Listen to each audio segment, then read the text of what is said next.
জমি পরিমাপের সময় কোন সূত্রটি নেবেন?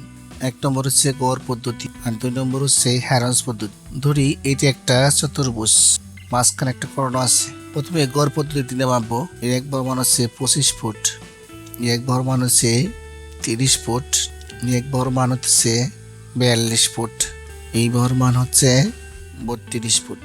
গড় পদ্ধতিকে আমরা জানি ক্ষেত্রফল সমান গড় দৈর্ঘ্য পূরণ গড় প্রস্থ। গড় দৈর্ঘ্য মানে এইটা আর এইটা, তাই ৩০ যোগ ৪২ ডিভাইড বাই ২ পূরণ ২৫ যোগ ৩২ ডিভাইড বাই ২। তাহলে এখানে পাইতেছি ৩৬ পূরণ ২৮.৫ পূরণ দিলে হবে ১০২৬ বর্গ ফুট। এটা কিন্তু গড় পদ্ধতিতে আসলো। তাহলে উপরে আমরা এটা নোট করে লিখি ১০২৬ বর্গ ফুট। এবার আমরা মাপবো হ্যারন্সের পদ্ধতিতে। এখন সরেজমিনে এই কণাটির মান আমরা পেলাম ৩৫ ফুট।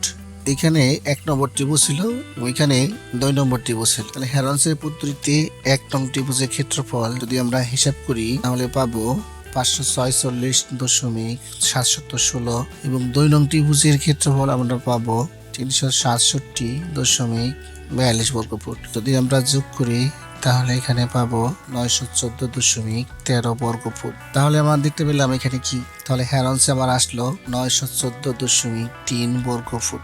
এখন তাহলে কোন সূত্রটি নেবেন?